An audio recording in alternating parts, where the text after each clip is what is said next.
Welcome to the Journey to CEO Success. I'm your co-host, Melissa Saunders, and I'm joined by Patrick Tian. He's an award-winning serial entrepreneur, renowned CEO coach, and best-selling author, recognized by the Wall Street Journal, USA Today, and Amazon. Patrick's latest book, The Journey to CEO Success, is a #1 Amazon bestseller and the inspiration behind this podcast. Patrick, it's great to have you here. Thank you, Melissa. Great to be here today. Today, we're joined by Travis Hevelone. He's the founder of SingletrackOps, an AI operations consulting firm based in Fort Collins, Colorado. Travis is a 25-year operations veteran who built and sold jobZology, a career matching platform used by universities and workforce agencies across the country. After spending years running operations at companies of all sizes, he founded SingletrackOps to help small business owners find and fix hidden inefficiencies that are costing them time and money every day.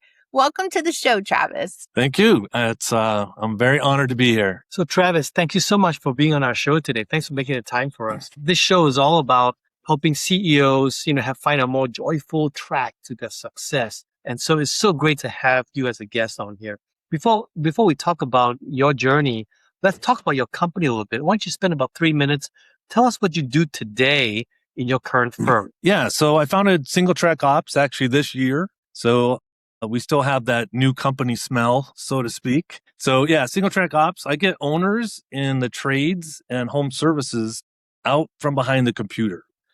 So I automate the manual and repetitive grunt work so they can get that time back out in the field. So it's really about a business conversation about where their challenges are, what are those manual repetitive tasks that they don't need to be doing anymore with all this technology at our fingertips, and implementing fixes for that and getting them back out in the field. Now, when I read about your stuff, it looks like you have a bit of AI in there. So it's not just about manual stuff, it's about automation and AI. Is that correct? Yeah. I mean, I have 25 years in operations. I have an engineering background. Spent most of my life in IT operations, ran a network operations center as well. So very operationally focused. I love to solve problems. So the way I approach it is I'm just talking about business problems with the owner. AI doesn't come up, but in a lot of situations, they have this manual repetitive work that we can implement a fix, use AI to build a lightweight app or do some automation behind the scenes. So there is quite a bit of AI work that I do in my work, but sometimes it's just a simple workflow, reordering. They have 8 steps and it could be 3. So those are kind of the things that I help my clients figure out. I'm curious to know your thoughts on AI, because that's the big topic all our customers have these days. Because it sounds like, number one, first of all, you solve the business problem and you use AI if you can. You're not like forcing AI in. But what are you seeing are you using AI mainly for automation? I also heard you say you're building some simple apps with AI. So what are you doing with AI to help your customers? Yeah, to date, and again, I'm pretty early on, but a lot of it's been lightweight apps. So an example would be a roofer. This is a 3-person company. So it's the main roofer. He has a couple assistants helping him. So a really small company. And when they do insurance supplements, so most of their work is hailstorms here in Colorado. I'm in Fort Collins, Colorado. And so a lot of it is hailstorms. And so those are insurance claims. So essentially what happens is they build their estimate once they go see the damage, and then the insurance company also gives their estimate. Most of the times the roofers are at like 25 grand for the job. The insurance company says 10 grand. Yes. And so they literally have this laborious process where they have to take their estimate, the insurance supplement, which could be 20, 30-page documents, and quickly understand what the differences is, so that they can fight on their behalf to say, hey, no, we need class 4 shingles. We need different materials here. That's why mine's higher. And so they go through this back and forth with an insurance company. You can imagine that is not the funnest experience. And so I built a lightweight app that you drag in both those documents, you hit a button, and within a minute, it'll clearly tell you exactly everything that's different about what the insurance company is saying versus what the client needs. And it even at the bottom gives you a templated email you can just copy and paste and send back to the insurance adjuster that basically lines out why you need different shingles, why you need different materials to get that insurance estimate up to where you need it as a roofer. So that's like a quick example. And they may spend an hour, 2 hours on that, each claim that they have. So your AI light app in this case would make the comparison and maybe suggest ways. So it doesn't just automate, but suggest ways as to how to bring or go back and argue their case with the insurance company. Get it. And how successful are you usually in helping them argue their case to get their fees back up to it? Yeah, so far it works really good because everything that I'm doing now, it still has the human in the loop, right? This is something that just automates that document comparison, quickly surfaces all the differences, and gives them a templated email. So that'll basically save them, 90 minutes. Instead of spending 2 hours on that, all that grunt work, right? Just looking through these documents, trying to find the differences is done by AI. And then they apply their trade specific knowledge on what are the exact codes that they need to quote? What are the specific changes they need? So, at that point, it's working great because I get them out of that 90 minutes of grunt work that they hate. Because most of these operators, they got into the business for the trade. They didn't get into it to compare documents on their computer. That's right.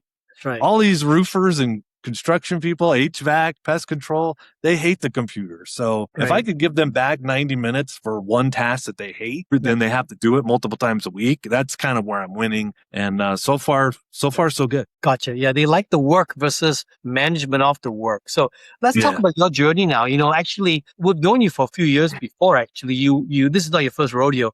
You co-founded jobZology, and that was career matching. And so what's interesting is, that company and even this one, you seem to do work that help people. So tell me about your passion. Like, what caused you to start the jobZology to connect the career matching platform? So, what drives your passion here? Yeah. So at the end of the day, I'm an engineer who loves solving operation problems.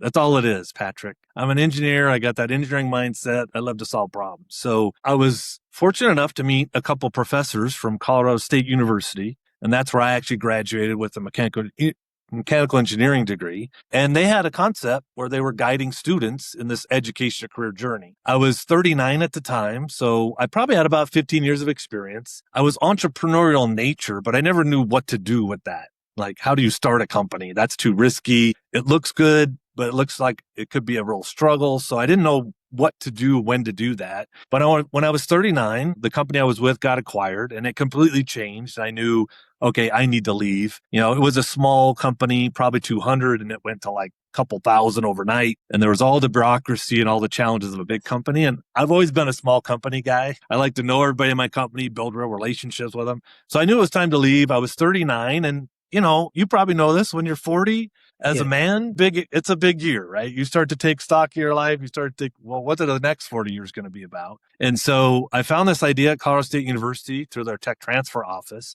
I was wanting to be an entrepreneur, and this was a real operational problem, right? How could they activate their academic research to actually impact people? Because there's a lot of things that come out of college that don't do anything, right? They do research. It's amazing technology, but nobody grabs it and actually makes a real company out of it. So it kind of just dies. It doesn't have the impact it needed. Being 39 at the time, not sure what I wanted to be when I grew up.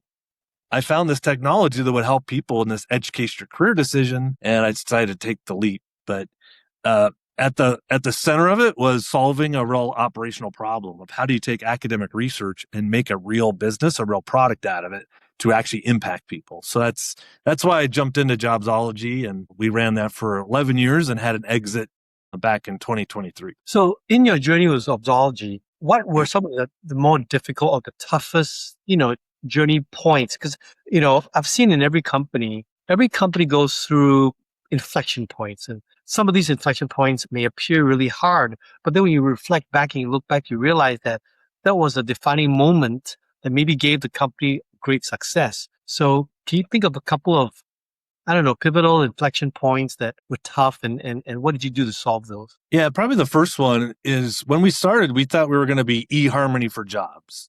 eHarmony. So this is back in 2012. Even though the professors that became co-founders were really doing all of their work inside community colleges, the last thing we wanted to do was sell to career center directors, sell to higher education. We could only think of one market that would be worse, and that would probably be government. So we were like, we're not going to do that. Hey, we could match make at scale. all the people seeking work would go through our assessments. We would have all the people that were looking for employees go through our culture assessments themselves, and then we would matchmake. And the matchmaking was based on not if they could do the job. This was not skills, aptitudes, abilities. The unique insight was we're going to help you hire someone that actually enjoys the work. They're going to have high job satisfaction in it and high engagement. Our hypothesis was if you hire those kinds of people that love the work and they're really engaged, they'll stay. Yes. They'll learn the work. They'll learn how to do the work. So we were trying to flip the script, so to speak, and try to do this eHarmony for jobs concept. Yes. And so I predicted we'd be out of money in the first 6 months, and I was correct. So we started, you have that uninformed excitement when you start a company, right? Yes. 6 months later, we're in the valley of despair. We're out of money. We didn't create eHarmony for jobs overnight. Crap. We need to figure out something else, right? And we were all first-time entrepreneurs. So we just launched into this and we're trying to do everything we could. So that was probably the biggest inflection point is we understood that we're trying to boil two oceans, right? We're trying to reach, 1 million job seekers and then also get a bunch of employers on board, but we didn't have either. So what we did is we pivoted to just working with employers and then we would assess just their candidates that were coming inbound. So instead of a national database that we couldn't build because we didn't have the money, we just were assessing their individual candidates. And then later down the road, about 50% of our employees left us and there was nothing we could do. It just didn't work. A lot of false positives, false negatives with hiring. And it was just a very challenged thing to do to predict human behavior. And we were a component of it. They're still doing interviews. Maybe they were doing skills testing, but we tend to get the blame, right? Because we were this high energy startup. We're going to help make sure people are purposeful and passionate and they'll never quit your business. And then they would hire someone that we predicted would be good and they would leave. Was it because people weren't totally truthful, in their assessments? Was it because they weren't? I just think there's too many variables. I think in every situation, if we actually sat down with the employee and the employer and we really dug into it psychologically and skills wise, we probably could have figured out, we did a good job of predicting, but you were underpaying. Yes. Their manager wasn't very good. Right. Their peers weren't very supportive. Right. On down the line, it's they left not because of our predictions. Yes. They actually enjoyed the job. They were engaged in the job, but it was all this other stuff why they left. Yeah. In fact, my anecdotal, I can't call it research, just my engagements across all the years of my career working with all kinds of people. I find that, the Gallup poll is quite right in this when they say people quit people. Oftentimes I find that people left their jobs because they didn't like their boss. They didn't like their manager. Even for myself, I started my career at Oracle back in 1988 and I was with Oracle for 2 years and 9 months. I had a great time. I had 7 different managers in my career at Oracle. It was a fast moving place at that time. And because I joined Oracle when it was about less than 500 million in revenues and I left when it was about 1.5 billion in revenue. So very fast growing. But I'll tell you, I left only because my last manager, I didn't like him. I didn't feel like he was truthful to me. I didn't feel like he took care of me. I feel like he lied to me. And I was like, I remember telling my wife, I said, hey, I don't mind working with fools, but I don't want to work for a fool. And I'm really being kind because I'm on a podcast. So anyway. Yeah. But so that was our big challenge. Because of a bad manager, right? Yeah. That was our big challenge. There were so many variables and we had a few we were working with, but at the end of the day, at a SaaS company, you have to get customers, you have to keep them, and then you have to expand the revenue they're giving you. And that unlocks growth. So we were getting them, but then they were just leaving out after a year. Yeah. So we weren't able to expand them or we weren't able to retain them. And then that was probably the next huge pivot. And that was probably about the time we started using Rhythm Systems. So I was a client of yours at Rhythm Systems. I bought the book for all of my staff. So about 10 books. I said, you're going to read this book. And then we started using it. So there was something about that think, plan, do rhythm that you gave us that really helped unlock our next pivot, which was to go back to higher education. That's where the research started. Yes. It's one way. It wasn't an employer evaluating a candidate, vice versa. It was, can Career Center directors use this technology to help students in their education to career decision? And that worked. People would sign 5-year agreements. They would expand. They would never leave us. And we were like, okay, maybe this is where we're now the schools. Was that the customer? Not the students, it was the schools Yeah, it You was a use school. platform to help the students. Yeah. They would buy a subscription. I think our average was like 5 to 6K a year, annual subscription. Mainly the career center directors would sign off, and they don't have a lot of budget, which is why we didn't really want to go into higher education. But again, this is just where our platform worked. This is where our platform got us raving fans, the retention, the expansion that we needed to actually grow, even though we grew slower because they were smaller deal sizes. That's where things really took off, is when we started focusing just on schools, selling it to them, and then they would provide it to their students. You found the right customer. I call that the core customer, because not all customers are created equal. Some are more equal than others. And you found your core customer, someone that really loves your stuff, can't live without it, has great value, and you really focused on that core customer. That's why they didn't leave you. That's awesome. That's wonderful. Yeah, and it felt so much differently. Instead of having these arguments with our clients about why this person left or why this didn't predict that way, these career center counselors, most of them are women. They're just the most amazing people. They loved us, right? And they would share their love with us on every call and everything we did for them in the software. They were so appreciative that all you're surrounded with is with love by your clients. They love it. They're telling us stories about how it impacted a student, how it helped them in this situation, that situation. So that really gave us a lot of that momentum, a lot of that energy to keep going. Because jobZology, we were probably out of money 8 or 10 times through our 11-year journey. As an engineer, I had a spreadsheet, and I could always tell you when we hit zero in the bank account. How did you make zero when you hit zero in the bank account? Well, like a lot of entrepreneurs, I had to stand on my head a few times. So one of the things we did one year is I found out that you could take money out of your retirement accounts. Yes. And as long as you put it back within 90 days, you didn't have to pay taxes. So I figured that out. We had a new investment coming on, which I was hoping was going to land in the next 60 days. And so I had to do that once. I pulled money out of my personal accounts. I created a simple loan between me and the company. Yes. We made payroll. We did get the investment. And then I paid myself back and I put it back in my retirement account. And then I wiped my brow. So yes, there were times like that. 6 months in, I told you, I planned it out. Hey, in 6 months, we're going to be out of money. And that's exactly what happened, because we didn't know what we were doing. We were first timers. We were more entrepreneurs at that point, right? Because we hadn't started businesses. And I had to go back to work for my former employee for 3 days a week for, I think that was probably like 4 or 5 months. So the story of jobZology is just about tenacity. We just kept showing up. We kept compounding learnings every day, trying to be 1% better. And we just didn't give up. Me and one of my co-founders, Eric, used to always say, this has to work. Like, it's going to work.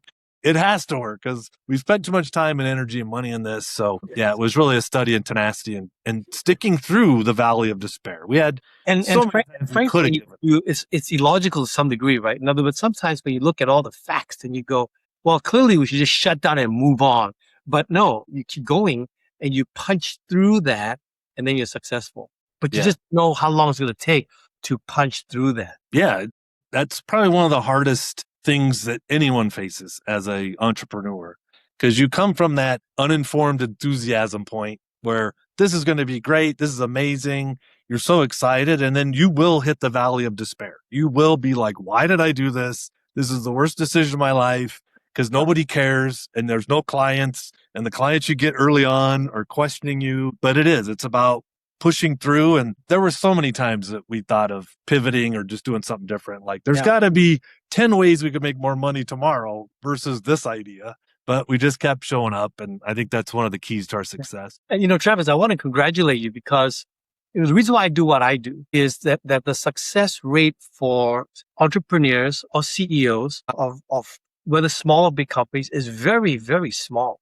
In other words, most people fail and most people get fired, etc. So in the last 20 years, I've kind of made it my personal mission to help guys like you, to help you guys succeed, not fail, and then achieve your dreams. And so congratulations for a good outcome with jobZology. And I love the joke you told me about how, people misread the name and think it's jobZology. I thought that was hilarious when you said, yeah, we match farm animals. Yeah, we'd have people in the airport. They'd walk up, and we always had logo apparel. We were all about the brand, and they would see it on our shirts. And, we had like a molecule, so it was a little hard to read. And they would just say, jobZology, what's that? And one day I just said, yeah, we help fit farm animals to zoos based on personality temperament. And all my other co-founders were like, what did you just say? And that kind of became the joke. That's wonderful. So, I'm curious about your personal joyous journey or joyful journey. As you go through all these, what keeps you going? What actually keeps you going along the way when it got tough like that? What kept you going? A lot of it was we were solving real problems, right? It goes back to that I'm an engineer who just wants to solve problems. It wouldn't take much, right? We could be having the worst week possible. It's just all doom and gloom. It's not going to happen for us. We're going to have to quit soon. And then you'd have a conversation with one of our career center directors who would say, oh my God, I just had a student that's been in higher education for 10 years and they don't know what to do. They've gotten 3 different degrees. They're still confused what they want to be when they grow up. They went through Pathway U. Now, Pathway U was our online career guidance platform. That's what we branded our actual platform. jobZology was a company. They went through Pathway U and now they know what they want to do. They're excited. They are focused. And then we would be like, okay, we got to keep going, right? So a lot of it was that, hearing that we were solving. Based on your skills and your temperament, what job you want to do? Is that what it actually helped you do? Yeah. Yeah. So it would basically, you take things like values, interest, personality, workplace preferences assessments. So these are validated, scientifically rigored assessments. And then it would predict across the world of careers which ones fit you best. Now, again, it wasn't skills, aptitudes, ability. We didn't know if you could do it. You're in college to get the skills. Yes. We were kind of, future-proofing your career by, okay, if you go in and become a mechanical engineer, you should enjoy it. The tasks that are in that job are things you naturally like to do, and the things that you value in work are going to be present in that job. Right. So, but lots of mechanical engineers like you don't end up doing mechanical engineering. They do something else. Yeah. Well, 6 months out of college, I started doing IT. I got pulled into IT because it was the late 90s and IT was grabbing everybody. So, I like to say I've always used my engineering degree. Yes. But I only really had one engineering job, and that was 6 months after college. Yeah, and I'm similar to you, just worse, because I have a master's in electrical engineering. Yeah. I graduated and I went to work for Oracle. I never spent a day doing electrical engineering. Yeah. I think that happens to a lot of engineers. They end up, it's that problem solving mentality. Yeah. It's that I like to think through and solve problems, and that can be used anywhere. So if you don't naturally get into a classical engineering job, you get pulled into other jobs or other careers, and then off you go because you're still solving the problems in whatever those businesses are. So you're valuable. So I got to ask you this, right? So your first, this is your journey. We'll talk about your journey here. jobZology, all this stress, almost hitting the wall 6 times, etc., solving these, surviving. And of course, now you start this new company. How is it different? What lessons did you learn from your first rodeo that has made this rodeo a lot calmer? I'm guessing a lot calmer. Yeah, well, one of the things I'm doing is I'm starting smaller. So it's just me. I think with jobZology, we shot out of the gate with 4 co-founders, right? 2 of us were getting paid. We started buying systems, hiring developers. Right out of the gate, we were putting so much pressure on the business to perform, right? Yes. I've already told you it's 6 months. I projected with our salaries and everything, we'd be out of money. And that's exactly what happened. So unfortunately, we strangled our company right out of the gate because we didn't know what we were doing. We're first timers. So at this one, it's a lot lower level burn level. So, I'm not paying myself now. I only get paid if I could do an owner draw based on actual profits. Mm-hmm. So that's one thing. 2 is I know, and it's starting to happen already. I'm going to hit the valley of despair, right?